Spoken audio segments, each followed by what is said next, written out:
하나님 말씀 창세기 39장 1절로 6절에 있는 말씀입니다. 다 찾으셨으면 한 절씩 교독을 합니다. 요셉이 이끌려 애굽에 내려가매 바로의 신하 친위 대장 애굽 사람 보디발이 그를 그리로 데려간 이스라엘 사람의 손에서 요셉을 산이라.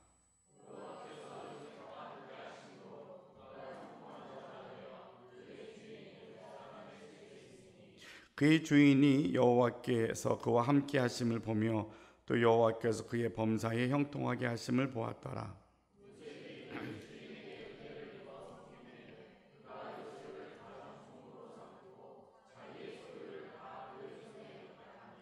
그가 요셉에게 자기의 집과 그의 모든 소유물을 주관하게 한 때부터 여호와께서 요셉을 위하여 그 애굽 사람의 집에 복을 내리심으로 여호와의 복이 그와 그의 집과 밭에 있는 모든 소유에 미친지라. 주인이 그의 소유를 다 요셉의 손에 위탁하고 자기가 먹는 음식 외에는 간섭하지 아니하였더라. 요셉은 용모가 빼어나고 아름다웠더라. 아멘. 어느 청년 중에 한 자매가 자기의 리더 언니의 사진 밑에 이런 문구를 써놨다 그래요. 언니를 보면 하나님께서 언니를 사랑하시는 것을 느낄 수 있어. 참 좋지 않습니까? 누군가가 내 사진 밑에, 요새 이제 여러분 핸드폰이나 이런 데 다 사진을 볼 수 있잖아요. 그 사진 밑에 이 사람에 대한 느낌, 생각을 써놓는데 그 느낌에 대한 이야기가 동생이 언니를 보니까 하나님께서 언니를 사랑하시는 것을 내가 느낄 수 있어. 우리 서단성산교회 모든 성도님들이 여러분의 가정에서나 직장에서 많은 사람들에게 이런 느낌을 전할 수 있는 우리 성도들이 다 될 수 있기를 주님의 이름으로 축원합니다. 믿음으로 사는 거거든요. 믿음은 사는 거예요. 내가 사는 것이 많은 사람들에게 야, 난 정말 예수 믿지 않지만 언니를 보니까, 형을 보니까 정말로 내가 위로가 돼. 세상이 난리가 나고 막 어렵다 그러는데 엄마를 보니까 내가 의지할 수 있을 것 같아. 또 거꾸로 아들, 딸들에게 야, 내가 있어서 우리가 얼마나 행복하고 좋은지 몰라. 그 이유가 하나님이 너를 사랑하시는 것 같아. 그리고 하나님이 너와 함께 하시는 것 같아. 참 이 문구가 오늘 저에게도 굉장히 많이 감동이 되었고, 또 우리 모두가 이런 모습을 기대하면서 열심히 신앙적으로 훈련받고 또 믿음의 자리로 나아가지 않나 그렇게 생각을 해봅니다. 그래서 하나님께서 언니를 사랑하시는 것이 느껴져 라는 표현을 조금 더 바꾸면 하나님께서 당신과 함께 하시는 것 같아 라는 말로 바꿔봐도 좋을 것 같아요. 지난 한 달 가까운 시간 동안에 창세기에 있는 말씀에 나와 있는 믿음의 조상들, 족장들의 은혜를 말씀을 통하여서 은혜를 전했습니다. 믿음의 조상 아브라함, 기도의 사람 이삭, 또 기도의 사람 야곱. 어떤 내용인지 또 단어들이나 또 그때 의미들이 생각이 날 겁니다. 오늘은 마지막으로 이제 족장 가운데 네 번째 사람, 하나님과 함께한 사람 요셉에 대해서 함께 전하려고 합니다. 요셉에 대한 말씀을 준비하다 보니까 제가 지난 4월부터 요셉에 대해서 6번에 걸쳐서 함께 우리가 공부를 했습니다. 그래서 요셉이 어떤 출생, 또 어떤 사람이었는가를 쭉 살펴보았는데 꿈의 사람이었고 순종의 사람, 형통한 사람, 이어지는 고난을 통한 훈련의 시간들을 잘 극복한 사람, 정상에 오른 사람, 형들을 다시 만난 요셉, 이런 주제를 갖고 요셉에 대해서 함께 살펴보았습니다. 다시 요셉을 묵상하다 보니까 이 요셉의 삶 속에서 두 가지가 크게 많이 와닿습니다. 그때도 그렇게 많이 강조했던 것 같습니다. 요셉의 순종이었습니다. 적극적인 순종이었거든요. 그래서 17살 되는 나이에 아버지가 형들이 일하는 곳을 보냅니다. 그래서 갔더니 형들이 없어요. 그러면 형이 없으니까 돌아올 수 있는데 형들이 어디로 이동한 것까지 쫓아가서 형들이 있는 곳을 이제 찾아갔던 그 요셉. 근데 결국은 그 자리가 자기가 팔려가는 그런 자리가 돼버리고 맙니다. 그래서 우리가 순종을 하는데 이젠 우리가 소극적 순종하는 성도들이 되지 말고 조금 더 적극적인 순종을 하자. 그래서 우리가 들리는 것만 듣는 대로 순종하는 것이 아니라 내게 뭐라 말씀하시는 분의 의도, 뭘 이야기하는 거지, 내게 뭘 가져오라 그런 것이지, 나에게 뭘 원하는 것인지 이것을 한 번 더 생각하고 그것까지 우리가 순종하는 사람이 됐으면 좋겠다. 그래서 하나님이 우리를 부르셨는데, 하나님이 가라 하셨는데, 그래서 하나님 왔습니다. 근데 왔는데 없는데요, 나 돌아갑니다, 이게 아니고 하나님이 가라 하셨을 때에는 지금은 당장 보이는 것 같지 않아요. 왜? 내가 그것을 원하지 않으니까. 그래서 내가 원하지 않은 것이 이루어졌다고 해서 나는 순종했어 라고 말하기보단, 하나님 보이지 않는데 그럼 어떻게 하죠? 또 여쭙고, 하나님 원하시는 게 무엇입니까? 라고 우리가 조금 더 다가선다면 우리는 하나님께서 우리에게 더 귀한 것들을 맡겨주시리라고 생각합니다. 요셉은 예수님과 같이 용서한 사람이었습니다. 그래서 이제 총리가 되고 그 동네의 모든 사람들이, 인근에 있는 나라들이 감으로서 다 굶어 죽게 되었을 때에 아버지와 그 가족들도 마찬가지로 가뭄으로 말미암아 죽게 되었던 상황에서 형들이 곡식을 사러 요셉이 있는 애굽으로 옵니다. 그 형들을 만나죠. 그때 형들이 처음에는 형인 것을 알고 요셉을 먼저 대성통곡을 하고 막 마음을 찢으며 고통스러워하지만 내색하지 않습니다. 이제 몇 번의 만남을 통해서 이제 테스트를 하고 난 후에 형들에게 자기가 요셉인 것을 이야기합니다. 이럴 때 형들이 기겁을 합니다. 요셉 죽은 줄 알았는데, 죽으라고 팔았는데, 근데 요셉이 지금 어마어마한 나라의 총리가 되어서 우리의 절을 받고 있거든요. 이젠 우리 죽었구나 라고 하는 그 순간 요셉이 말을 합니다. 형들이 나를 팔았으므로 두려워하지 마십시오. 걱정하지 마십시오. 형들이 나를 판 것은 사실이지만 하나님이 우리를 살리려고 나를 앞서 보내신 겁니다. 사실은 이 대목쯤 오면 이게 과연 가능한 말이겠는가, 이게 사람이 할 수 있는 일일까라고 생각이 들 정도로 그러한 너무나 엄청난 이야기를 요셉이 합니다. 그래서 형들을 다 용서하고 이제 아버지와 모든 가족들을 애굽으로 데려오는 그런 기록들을 우리가 함께 살펴보았습니다. 자, 오늘 우리가 함께 봉독한 본문의 말씀 속에서 2절 말씀에 보니까 여호와께서 요셉과 함께 하심으로 라는 말씀이 나옵니다. 자, 요셉에 대한 이야기를 간략하게 살펴보았는데, 자, 요셉의 그 인생 가운데 하나님이 함께 하셨다라고 하는 이 삶의 모습이 무엇인가를 한 번 더 우리가 살펴보면서 오늘 우리에게 주시는 말씀으로 은혜를 나누려고 합니다. 한 청년이 목사님께 와서 이렇게 묻습니다. 목사님, 십자가에 못 박혀 죽었다는 것은 무엇을 의미합니까? 라고 묻습니다. 그랬더니 목사님께서 이 청년에게 이렇게 비유로 답을 해 주었습니다. 십자가에 못 박힌 사람은 첫 번째로 뒤를 보지 못한단다. 십자가에 못 박힌 사람은 좌우로 목을 돌리지 못한단다. 마지막으로 십자가에 못 박힌 사람은 한 곳만 바라본단다. 자, 우리가 십자가의 예수님을 묵상하고 십자가에 대한 여러 가지 것들을 묵상하지만 그냥 이 목사님이 청년의 대답에 무엇을 묻는지에 대한 것을 아셨기 때문에, 그러면 십자가에 못 박히신 예수님을 내가 믿어서 구원받고 나도 주님과 함께 십자가에 못 박아 죽었습니다 하는데, 도대체 십자가에 못 박아 죽은 나는 어떻게 사는 것입니까? 라는 물음이었거든요. 이 물음에 대한 그 목사님의 지혜로운 답이었습니다. 십자가에 내가 못 박혀 죽었다라는 것은 내가 뒤를 보지 못하는 거야. 내가 좌우로 고개를 돌리지 못하는 거야. 십자가에 못 박아 내가 죽였다는 것은 한 곳만 바라보는 거야 라고 그렇게 설명해 주었습니다. 하나님이 함께한 사람의 삶이 바로 십자가에 못 박아 죽은 삶, 십자가와 함께 예수 그리스도와 함께 십자가에 죽고 이젠 갈라디아서 2장 20절의 고백처럼 내가 사는 것이 아니라 내 안에 그리스도가 삽니다라는 고백의 의미가 십자가에 못 박힌 사람의 상태와 같이 살아가는 것, 이것이 바로 하나님과 함께하는 자의 삶이라고 생각이 되어져서 이 세 가지를 통하여서 함께 요셉을 살펴보려고 합니다. 앞에 말씀을 드렸던 것처럼 요셉은 뒤를 돌아보며 원망하지 않은 사람이었습니다. 많은 사람들이 예수를 믿는데도 나는 죽어도 내 눈에 흙이 들어가도 용서하지 못합니다 라는 분들을 종종 봅니다. 여러분은 어떻습니까? 우리가 십자가의 은혜를 이야기할 때에는 우리가 죽어 마땅한 죄인이었을 때라고 이야기합니다. 온 인류가 한 사람도 그 행위로 말미암아 노아처럼 구원받을 만한 사람이 한 사람도 없을 때에 예수님께서 사람의 몸을 이끌고 몸이 되어서 이 땅에 오신 거거든요. 2000년이 지난 지금 우리를 위해서도 예수님이 2000년 전에 십자가에서 죽으셨다고 하는데 2000년 후에 우리의 모습은 어떤 모습이냐면 우리도 2000년 전에 예수님이 오셨을 그 당시처럼 우리의 죄가 죽어 마땅한 죄였기 때문에 예수님이 오신 거예요.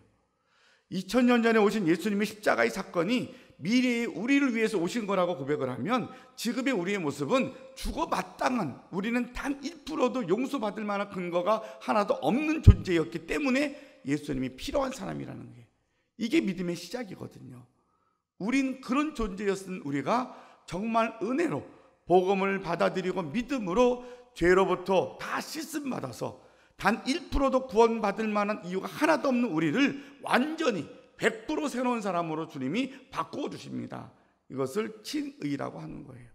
이것을 우리는 다시 말하면 은혜로 구원받았다라고 말하는 거예요.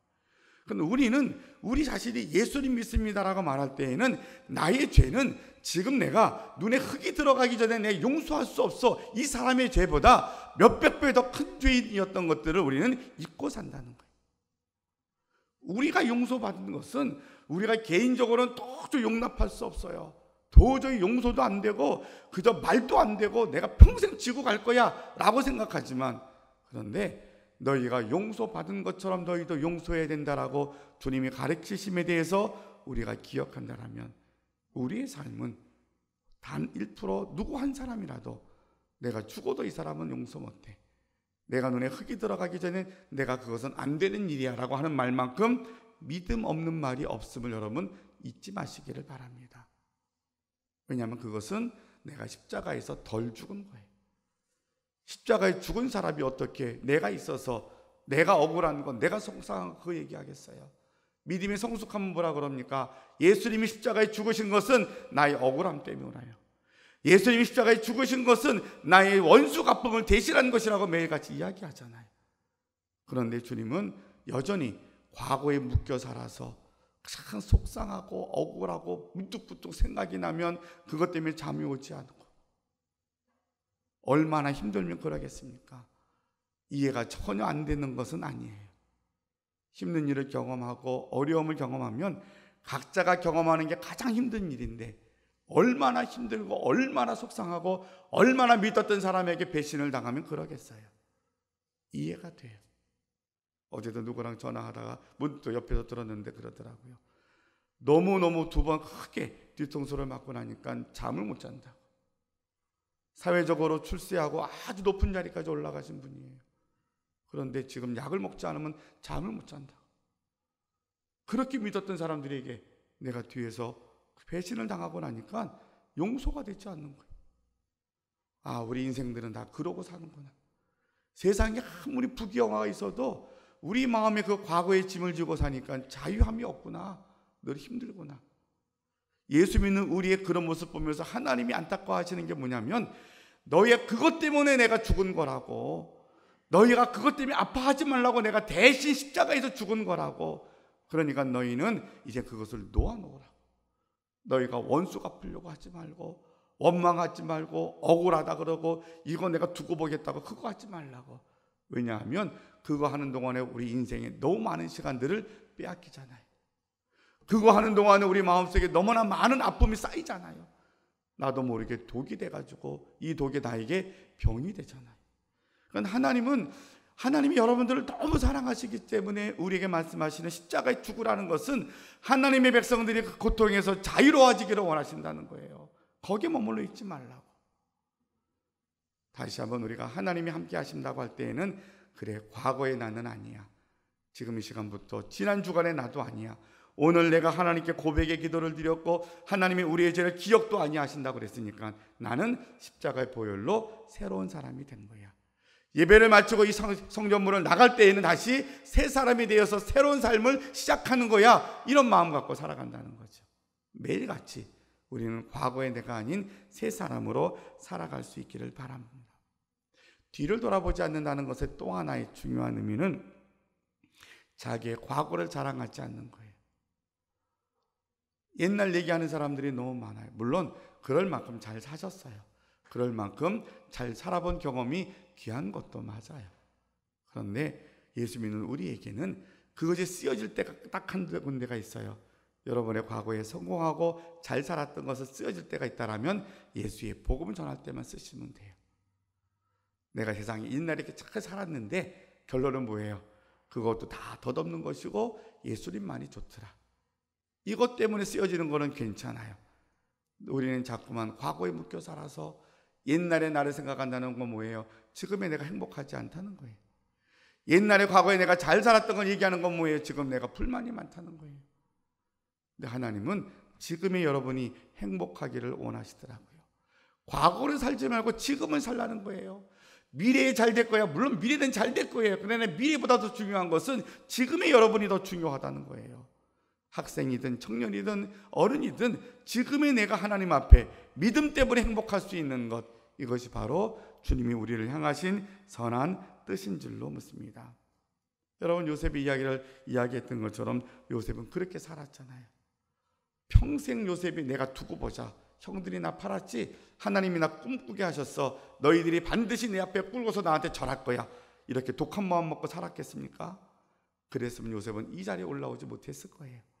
그들은 매일 밤새워 잠을 못 자가지고 억울해갖고 어떻게 형들이 나를 팔아, 이러고 살았다라면, 그리고 팔려간 나를 위해서 아버지는 안 찾고 뭐 했어? 이랬다라면 요셉은 자기 인생을 살지 못했을 거예요. 요셉의 기록을 다 보면 단 한 구절도 그 얘기가 나오지 않아요. 단 한순간도 요셉은 그렇게 살지 않았어요. 마지막 순간에 형들을 보는 순간 충격을 너무 받아가지고 어쩔 줄 몰랐을 때에도 하나님 앞에 통곡하며 기도하고 난 후에 하나님 앞에 감사합니다. 아, 요셉이 하나님과 동행했다는 것이 이런 거였구나. 꿈을 바라보고 살았을까? 아니었을 것 같아요. 팔려가서 종으로 사는데 뭐가 선한 게 있었겠어요? 억울한 일 당해서 감옥에 갇혔는데 뭐가 즐거웠겠어요? 그런데 그 안에 기쁨이 있고 요셉 때문에 가는 집마다 잘 되잖아요. 왜요? 하나님이 함께 하시니까. 왜 그랬어요? 그는 과거에 묶여 있거나 뒤를 돌아보지 않았다는 것을 우리에게 보여줍니다. 두 번째로, 좌우로 목을 돌리지 않습니다. 왜 예수 믿는데 갈등이 생깁니까? 우리 마음이 세상에 가 있으니까요. 예수 믿는데 왜 우리가 자꾸 힘이 듭니까? 세상의 염려가 우리를 자꾸만 힘들게 하니까. 우리의 걱정이 먹는 것, 마시는 것, 입는 것에 대한 걱정이니까. 목사님, 그러면 아무것도 안 하고 기도만 하면 하늘에서 먹을 거 떨어집니까? 광야처럼 만나와 미추라기를 하나님이 다 먹여주십니까? 지금은 안 그래요. 일해야 돼요. 여러분, 그것을 혼돈하면 되지 안 돼요. 이스라엘의 광야와 같지는 않아요. 그러나 광야와 같은 인생길을 살아요. 하나님 우리에게 뭘 말씀하시냐면, 너희가 세상에 나가서 어떤 일을 하든지, 학생이 공부하고 직장에서 일하고 내가 있는 가정에서 수고하는 모든 수고가 다 하나님의 계획 속에 있음을 기억하면서 하나님 안에 있음을 인정하라는 겁니다. 우리는 그 인정함이 하나님 앞에 세상과 하나님 것과 꼭 견주어지고 비교가 되고 뭔가 좀 선택해야 되는 것처럼 생각합니다. 여러분, 십자가에 못 박힌 사람은 이 두 가지를 선택할 수 없습니다. 그렇죠? 우린 죽었으니까. 우린 좌우로 고개를 돌리지 못하니까. 또 우린 자꾸만 예배 드릴 때에는 하나님을 믿는 것 같은데 우리가 세상으로 가면 세상의 염려 속에 자꾸만 사로잡힙니다. 물질의 만능 속에서 대한민국만큼 물질이면 다 되는 나라가 있다라고 사람들은 당연한 것처럼 이야기합니다. 만몬이 물질이 다 이긴다고 그럽니다. 이기는 것처럼 보이는 거지요. 물질이 이기지 않습니다. 하나님이 이기십니다. 물질이 모든 걸 다 해결하지 못합니다. 물질이 못하는 게 훨씬 더 많습니다. 현대의학이 굉장히 발달이 되고 많은 병을 고치지만 병명을 모르고 못 고치는 병이 훨씬 더 많습니다. 근데 세상 사람들은 그거 보려고 하지 않습니다. 다 내가 보고 싶은 거 보고 돈이면 된다고 생각하거든요.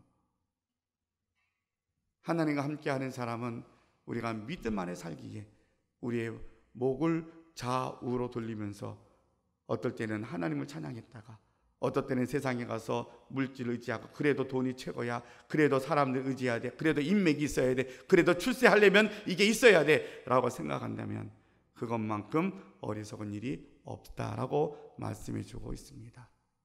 우리는 하나님 안에서 정말로 내가 먹고 마시는 일도, 일하는 것도, 계획하는 모든 것들도 하나님 안에서 이루어짐을 여러분 인정하며 깨달을 수 있기를 바랍니다. 그래서 예수 믿음이 기도하는 것, 또한 말씀 있는 것, 예배 드리는 것만이 아니라 신앙생활함이 여러분의 삶의 모든 것이 신앙함에 있음을 여러분 잊지 마시기를 바랍니다. 다만 우리가 하지 말아야 할 것은 이것 때문에, 세상적인 것 때문에 내가 그것을 의지하거나 그것 때문에 염려하지 말라는 겁니다. 염려하는 건 뭐예요? 내가 책임지려는 거잖아요. 걱정하는 건 뭐예요? 내가 그것을 감당해야 되니까 걱정하는 거잖아요. 그럼 목사님 대신해 줍니까? 아니요. 제가 어떻게 대신해줘요? 대신 못 해줘요. 제가 하는 일은 제가 못하지만 하나님이 대신해 주십니다. 저는 여러분과 똑같아서 아무것도 능력이 없습니다. 제가 할 수 있는 일은 새벽에 여러분의 이름을 불러 기도하는 것밖에 없고 하나님께 위탁하는 것밖에 없지만 하나님이 여러분들을 책임져 주실 겁니다. 그래서 우리가 할 수 있는 일은 뭐예요? 그래, 맞아. 나는 십자가에서 죽었어. 내가 할 수 있는 일은 하나님만 바라보는 거야. 내가 세상에 살지만 이것도 하나님이 내게 주신 사명이야 라고 생각하면 내가 주님만 의지하면 충분하잖아. 이게 믿음으로 사는 거라는 거예요. 그게 어떻게 요셉에게는 적용이 될까 생각해 봤더니, 요셉이 17살에 팔려가서 13년 동안 종살이하고 옥살이 하다가 30살에 그가 이제 총리가 됩니다. 그리고 110세에 이제 하나님 나라에 부름 받습니다.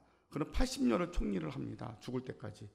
여러분, 총리 가장 높은 그 자리에서 80년을 살았다면 그가 갖고 있었던 명예와 권력과 부가 얼마나 많았겠어요? 성경에 보면 애굽 왕이 뭐라 그랬냐면, 야, 지금 너랑 얘기를 해보니까 너는 하나님이 영을 받은 사람이야. 너는 누가 범할 수 있는 사람이 아니야. 너가 모든 거 다 해. 나는 그냥 이름만 왕할게. 이렇게 하고 특권을 다 줍니다. 7년 동안 풍년을 맞이하고 7년 동안 흉년을 맞이해서 그 시간 동안에 주변에 있는 모든 나라 사람들이 모든 금은보화를 다 가져와서 곡식을 사러 옵니다. 그래서 애굽이 무지하게 부자가 되거든요. 그러니까 이걸 바라봤던 임금이 요셉이 하는 모든 것에 대해서는 뭐 더 이상 말할 게 없죠. 그러니까 모든 게 다 요셉 공인 거예요. 다 자기가 할 수 있는 거예요. 사람들이 그런 권력을 갖고 있으면 자기의 마지막 죽음을 준비하지 않겠습니까? 마지막 죽음, 무덤을 화려하게 만들고 피라밋을 만들고 그렇게 다 준비해서 후대에 자기의 이름을 날릴 것을 인간의 욕망은 그렇게 생각하는 거예요. 인간의 가장 본연적인 자연스러운 생각이에요. 우리가 창세기 공부하면서 계속 강조했던 요셉의 이야기, 마지막 유언은 뭐라 그럽니까? 여러분들이 나갈 건데, 출애굽할 건데 내 유고를 가지고 나가라고. 내가 여기서 80년 동안 내가 수고한 것은 하나님의 언약을 이루기 위한 것에 대한 내가 하나님의 도구로 쓰임 받은 것이지 여기는 내가 있을 곳이 아니야. 그러고 나서 430년이 지납니다. 그리고 그 유고를 가지고 이제 모세가 출애굽을 합니다. 40년 광야를 지나서 여호수아가 5년 반 동안 가나안 정복 전쟁을 다 합니다. 그리고 나서 그 유고를 한 곳에다가 안장을 합니다. 그것은 아주 보잘것없는 것이. 그러니 애굽에서 요셉이 생각했던 그러한 부귀영화의 그 화려했던 곳에 소망을 두는 게 아니라 요셉은 끊임없이 오직 하나님이 약속하신 소망만을 바라보고 우리 민족이 갈 것은 하나님의 언약, 아브라함에 허락하셨던 젖과 꿀이 흐르는 그곳이 바로 내가 가야 될 곳이야. 이렇게 바라보면서 요셉은 그렇게 유언하고 살았습니다. 우리가 바라봐야 될 소망은 이것이 아니라 하나님 나라이구나. 이 땅에서 우리가 각자 살아가는 각자의 분량이 있고 사명이 있다면 어떤 사람은 총리처럼 일을 할 수 있는 사람이 있는 것이고 어떤 사람들은 가장 작은 곳이라고 하는 곳에서 우리가 주님이 맡겨진 사명을 따라 살아갈 겁니다. 그 삶의 자리에서 우리가 잊지 말아야 될 것들은 우리가 매 순간 세상을 의지하는 것이 아니라 하나님의 언약을 의지하며 살겠습니다. 세상의 것 때문에 내가 염려하며 걱정하고 살 것이 아니라 하나님이 이 모든 것들을 행하실 것을 기억하면서 마지막까지 내가 있습니다, 내 공로가 있습니다, 나 인정해 주세요가 아니라 하나님이 약속하신 그 나라에 가겠습니다. 나는 천국에 갈 겁니다. 천국에 가기 위해서 내 마지막 가는 길을 내가 우상이 되지 아니하고 내가 유골조차도 세상 사람들에게 신앙적 본이 되기를 원했던 요셉의 믿음이 바로 좌로 우로 흔들리지 않는 믿음의 모습인 것을 우리가 배우게 됩니다. 마지막으로 십자가에 죽은 사람은 한 곳만 바라봅니다. 그 한 곳이 오늘 성가대 찬양이 너무나 주제랑 맞는 것 같아요. 주님만 바라보는 겁니다. 주만 바라보는 것. 십자가에 죽은 사람은 어떻든 죽은 사람이 어떻게 왔다 갔다 눈동자 굴리겠어요. 한 곳만 보잖아요. 그 한 곳이 주님만 바라보는 것이었다는 겁니다. 주님만 바라보는 게 뭐였을까? 요셉의 이야기를 다시 한번 생각해 봅니다. 요셉은 하나님이 정말 지혜를 주어서 그가 꿈 해몽을 참 잘합니다. 그래서 감옥에 있을 때에도 두 사람이 꿈을 꿨는데 해몽을 못하는 거예요. 그래서 비슷한 것 같은데 해몽이 안 되니까 요셉에게 가져와서 요셉이 한번 내가 들어보고 한번 들어볼게요 했더니 이야기 다 합니다. 꿈의 해석은 그거였죠. 당신은 살 거고 당신은 죽을 거야. 이게 쉬운 해몽이겠냐고요. 산다는 해몽은 좋은데 죽을 거라는 건 기분 나쁘잖아요. 근데 보여준 꿈에 대한 걸 정확히 이야기합니다. 그래서 4일 후에 보니까 정말 한 사람은 죽고 한 사람은 복직이 됩니다. 그 사람이 술 맡은 관원장이었죠. 이 사람이 이제 복직이 될 때 내가 너 이 은혜 잊지 않을게. 내가 반드시 너 억울한 거 아니까 끄집어낼게 하는데 까마득하게 잊어먹죠. 세월이 한참 지났습니다. 그런데 그 세월이 지난 다음에 왕이 꿈을 꾸지요. 왕이 꿈을 꿨는데 그 큰 나라에 얼마나 많은 박사들이 있었겠어요. 얼마나 많은 똑똑한 사람이 있었겠어요. 다 그 왕 밑에 있었던 사람들이 다 꿈을 얘기하는데 아무도 해몽을 못하는 거예요. 야, 니네들 지금 다 월급 받고 뭐 했냐고 왕이 막 화를 냅니다. 그때 술 맡은 사람이 생각이 납니다. 내가 큰 죄를 하나 지은 게 있는데 여차여차해서 이렇다. 그래, 빨리 데려오라고. 그래서 요셉을 다 목욕시키고 옷 입혀서 왕 앞에 데려오며 왕이 이야기합니다. 야, 너 꿈 해몽 잘한다며. 요셉이 뭐라 그러냐? 예, 제가 좀 합니다. 그렇게 말합니까? 아니죠. 제가 하지 않습니다. 하나님이 왕에게 좋은 답을 주실 겁니다. 요셉이 하잖아요. 요셉을 통해서 하잖아요. 내가 한다고 말해도 틀리지 않잖아요. 하나님이 나 통해서 해야 그럴 수 있잖아요. 요셉은 그런데 한 번도 내가 합니다라고 말하지 않아요. 요셉은 하나님이 하십니다. 주만 바라본다는 것은 뭔지 아십니까? 내가 하지 않습니다. 하나님이 하십니다. 기적을 행하는 것도, 내가 출세하는 것도, 좋은 학교에 가는 것도, 좋은 직장에 가는 것도, 내 병이 낫는 것도, 내 범사의 모든 것들을 하나님이 나를 통해서 하지만 우리 입술의 고백은 하나님이 하신다라는 고백이 주님만 바라보는 삶입니다. 우리는 그걸 자꾸만 어렵게 생각을 하니까 주님 의지하는 것, 주님을 바라보는 것들이 이거 다 구분해가지고 이건 내가 한 거고 그래도 내가 좀 했잖아, 이런 것들이 밑바닥에 자꾸 있으니까 뭐가 좀 잘 되면 교만해져서 넘어집니다. 뭐가 좀 괜찮으면 다 내 힘으로 하면 되는 줄 압니다. 그러니까 좀 됐다가 넘어지고 됐다가 넘어지고 맨날 그러고 살잖아요. 그렇지 않고 요셉도 그렇게 하나님의 언약의 일을 완성하기 위해서 고난의 시간도 있었고 실패도 있었지만 하나님만, 주님만 바라보고 그 가는 길이 개인이 산 뿐만 아니라 결국에는 이제는 그 애굽을 근거로 한 모든 중동에 있었던 그 시대 사람들을 다 살립니다. 더 중요한 것은 아버지의 가족 70명을 살려서 애굽에 정착하게 합니다. 더 중요한 것은 아버지의 아버지 아브라함에 주었던 그 언약을 이루어가는 통로가 됩니다. 그래서 그 요셉으로 인하여서, 요셉이 없었다라면 광야에서, 아니 요셉이 없어 애굽에서 다 굶어 죽거나 애굽에 내려와도 다 끝났을 그 백성들이 다시 한번 요셉을 통하여서 하나님의 언약의 역사가 이어져 가는 것들을 우리가 보게 됩니다. 여러분, 하나님과 함께한 사람, 십자가에서 주님과 함께 죽은 사람이라고 비유로 말씀을 드렸습니다. 예, 뒤를 돌아보지 못합니다. 여러분, 더 이상 과거 때문에 아파하거나 힘들어하지 않기를 바랍니다. 좌우로 고개를 돌리지 못합니다. 우리는 세상 속에 살아가지만, 세상에서 내 일을 감당해야 되지만 염려하지 않습니다. 걱정하지 않습니다. 우리가 계획을 세우고 준비합니다. 대비합니다. 이거 염려랑 다른 겁니다. 내가 하려고 하는 것이 염려입니다. 내가 감당하려고 하는 것이 염려이고 걱정입니다. 그것을 내가 하려고 하지 않고 하나님께 맡기는 겁니다.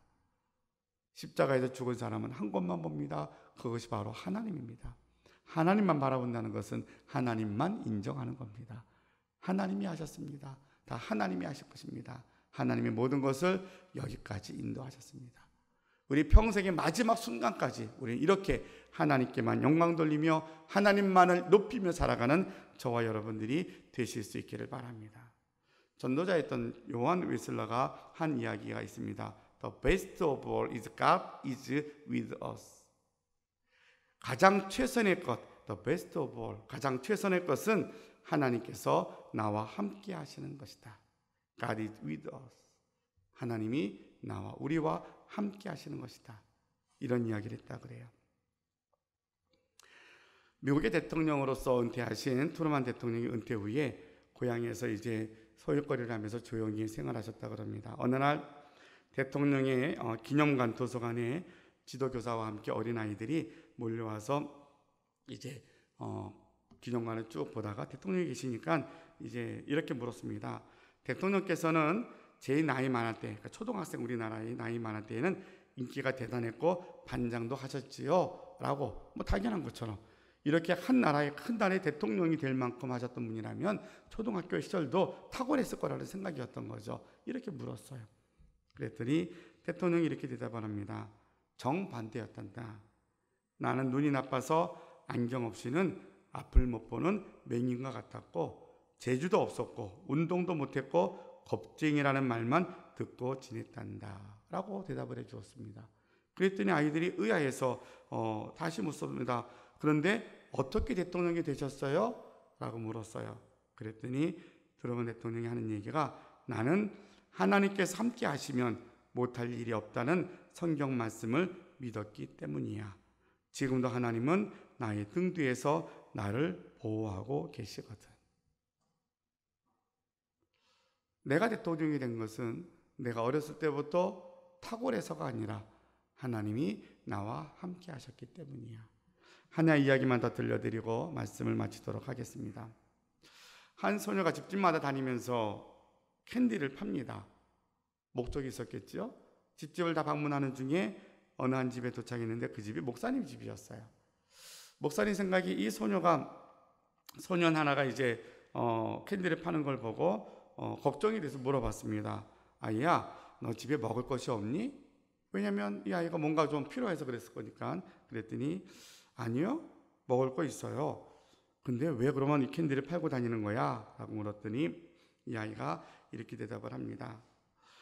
우리 동생이 아파서 어린이 병원에 입원을 했어요. 근데 이 병원의 운영이 어려워서 지금 그 병원 운영 때문에 많은 어른들이 걱정하는 걸 봤어요. 그러는 거예요. 그래서 이 어린이 병원의 운영을 위해서 캔디를 판다는 거예요. 그러면 얼마의 돈이 필요한데 했더니 이 아이가 하는 이야기가 100만 불이 필요하다는 거예요. 100만 불. 100만 불이 필요해서 지금 이 캔디를 팔아서 그것을 헌납하려고 다니고 있다는 거예요. 그래서 다시 묻습니다. 그럼 혹시, 왜냐면 어른들 생각에 이 아이 혼자 해서 이게 100만 불이 나오겠어요? 안 되잖아요. 그래서 어떤 기관이 있는 줄 알고 물었어요. 너는 어느 단체 소속이니? 라고 물었더니 이 아이가 저는 제 친구 지미와 둘 뿐이에요. 그리고 하나님께서 우리와 함께 계시기 때문에 가능해요. 100만 불을 모아서 이 어린이 병원에 지금 어려운 것을 돕겠다고 하는 이 아이의 마음이 나와 네 친구 지미 둘 뿐이에요. 그런데 하나님이 함께 하시기 때문에 가능해요. 이 어린아이의 말을 듣고 목사님이 충격을 받았어요. 그래서 이 목사님 마음속에 이 어린아이의 믿음에 대해서 부끄러운 마음이 생겼다는 거예요. 그러면 이렇게 말을 정리합니다. 나 더하기 너 그리고 하나님 이렇게 셋이면 충분합니다. 나 더하기 너 그리고 하나님 이것이면 충분합니다.